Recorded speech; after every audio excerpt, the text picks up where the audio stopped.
आप भी Binance future trading कर रहे हैं या फिर आप सोच रहे हैं ट्रेडिंग के स्टार्ट करें, तो मैं आपको सिंपल और इजी स्ट्रेटजी बताऊंगा जो बिगनर्स के लिए परफेक्ट रहे और देखें सीखें। ठीक है, बाइनांस फ्यूचर ट्रेडिंग,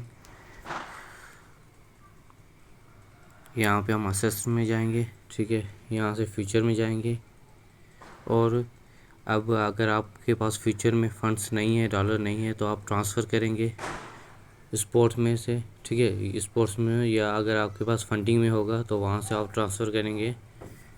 ठीक है ना, अपने USDT एम फ्यूचर में। ठीक है, तो यहाँ से आप ट्रांसफ़र करेंगे अगर आपके पास फंडिंग में है। ठीक है, फिर आपको फंडिंग में यहाँ से फ्यूचर में। ठीक है, तो आपके पास डॉलर्स ट्रांसफ़र हो जाएंगे जितने भी आप करना चाहें। ठीक है, तो हम अब कुछ बेसिक चीज़ें जानते हैं। बाइनांस फ्यूचर ट्रेडिंग एक लॉन्ग होती है। लॉन्ग मीन्स बाय करना और शॉर्ट मीन्स सेल करना। दोनों से हम प्रॉफिट कमा सकते हैं। ठीक है, प्राइस ऊपर जाए या नीचे जाए, दोनों से प्रॉफिट कमा सकते हैं, लेकिन स्ट्रेटजी अप्लाई करने के बगैर हम एंट्री नहीं लगा सकते, वरना हमें लॉस होगा। अब कौन सी स्ट्रेटजी हमें अप्लाई करनी है ट्रेडिंग के दौरान? ठीक है, पहले तो हमें क्या करना है, इसकी सपोर्ट और रेजिस्टेंस देखनी है। ठीक है, जिस कॉइन में भी हम ट्रेड कर रहे हैं उसकी सपोर्ट और रेजिस्टेंस देखेंगे। उसके बाद इसका हम EMF देखेंगे और उसके बाद हम इसकी, ठीक है, RSI देखेंगे। सपोर्ट और रेजिस्टेंस, सपोर्ट और रेजिस्टेंस में आपको पहले भी बता चुका हूँ। सपोर्ट और रेजिस्टेंस क्या है? सपोर्ट मीन्स जहाँ से हम इसको बाय करेंगे शॉर्ट प्राइस से, कम प्राइस से, जहाँ से आपको बताए ये अब यहाँ से पंप करेगा, ऊपर जाएगा, वो हमारी सपोर्ट पॉइंट है। और जहाँ से हम क्या करें, सेल करें, वो हमारी बाउंस ऊपर तक रेंज है। जहाँ से ये नीचे आएगा वहाँ से हम सेल कर रहे हैं। ठीक है, जो बताता हूँ मैं आपको। 1 आवर की टाइम फ्रेम में जाते हैं हम। अब मैंने क्या है, मैंने इस पर 3-4 ट्रेड किए। मैंने यहाँ से बाइंग, जो ग्रीन कैंडल है वो बाइंग है, मैंने यहाँ से बाइंग की, फिर यहाँ से ऊपर गया मैंने सेलिंग की। ठीक है, वही वहाँ नीचे आया, एक आवर की रेड ग्रीन बनाई, उससे फिर मैंने बाई किया। ठीक है, फिर एक और भी मुझे तकरीबन एक मार्जिन 5% नीचे डाउन हुआ, फिर मैंने बाई की, क्योंकि मैंने जो बाई की थी वो बहुत कम प्राइस में, मैंने बहुत कम मार्जिन लगाया था। ठीक है, उसके बाद मैंने दूसरी बाइंग की। ठीक है, अब फिर यहाँ से ऊपर गया मैंने सेलिंग की है। ठीक है, अब फिर यहाँ से नीचे आया मैंने बाइंग की है। ठीक है, तो मैं आपको मेरी ट्रेड बताता हूँ। तो इससे है, अब जो मैंने बाइंग और सेलिंग, क्योंकि ये न्यू कॉइन है, इसकी अभी तक कोई सपोर्ट और रेजिस्टेंस नहीं बनी है एक दिन के हिसाब से या 4 आवर के टाइम के फ्रेम के हिसाब से। ठीक है, तो एक सपोर्ट रेजिस्टेंस हम ये 1.2 कंसीडर कर सकते हैं। मैंने इसको देख कर एक ट्रेड ली है। ठीक है, मलिना न्यू कॉइन है इसलिए अब इसकी मुझे लगता है यही 1.2 यही सपोर्ट पॉइंट, क्योंकि पिछले 4-5 दिन से इससे ऊपर नहीं गया, 1.2 से नीचे नहीं गया है, तो उसको हम सपोर्ट पॉइंट कंसीडर करेंगे। ठीक है, अब आपको ट्रेड कैसे लगानी है, यहाँ पे जाएंगे तो कोई भी कॉइन होगा उसको आप सेलेक्ट करेंगे। ऐसे एग्जांपल ले लें आप, जैसे इमेज करें BTC है, BTC को आपको लगता है BTC अभी क्या है 90,000 पे है। ठीक है, आपको लगता है 95,000 पे जाएगा, तो आप क्या करेंगे, आप इसको बाय करेंगे। ठीक है, आप इसको बाय करेंगे। अब 95,000 पे गया, आपने मना क्या प्रॉफिट लगा लिया था, स्टॉप लॉस और प्रॉफिट लगा था। अब आप उस 90,000 पे आपने बाय किया है, ठीक है, लॉन्ग पोजीशन में। अब आपको लगता है क्या, आप स्टॉप लॉस और सपोर्ट प्रॉफिट, टेक प्रॉफिट और स्टॉप लॉस रखेंगे। ठीक है, टेक प्रॉफिट और स्टॉप लॉस रखेंगे। अगर 95,000 पे गया तो आपको प्रॉफिट होगा। अगर 48,000 ने आपने 88,000 आपने इसका स्टॉप लॉस रखा है, तो वहाँ पर ये पोजीशन क्लोज होगी, आपको 1% या 2% लॉस होगा।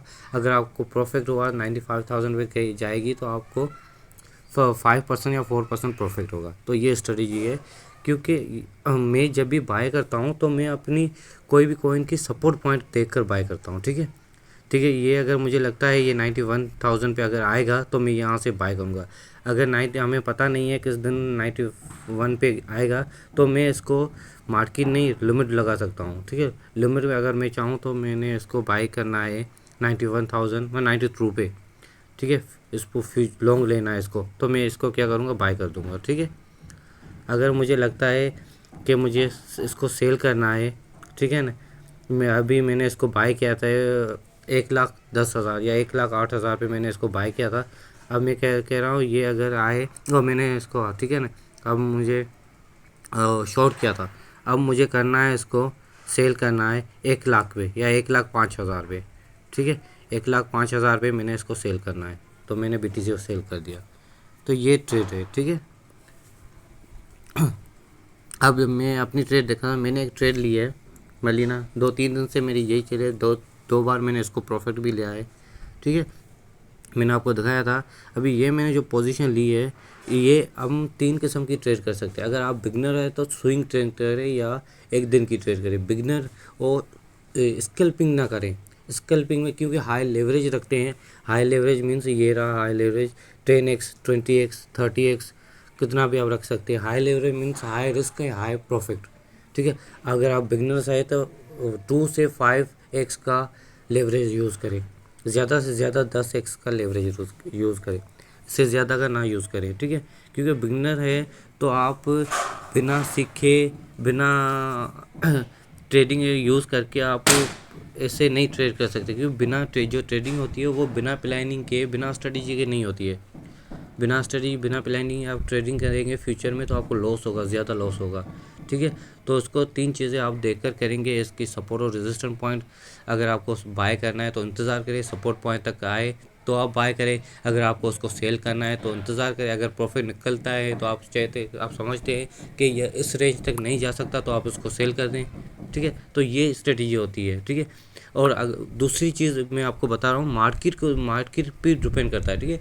अगर आपने लॉन्ग पोजीशन ली है, मार्केट बेरिश है, तो आप लॉन्ग पोजीशन ना कंसिडर करें, वेट करें या शॉर्ट पोजीशन लें।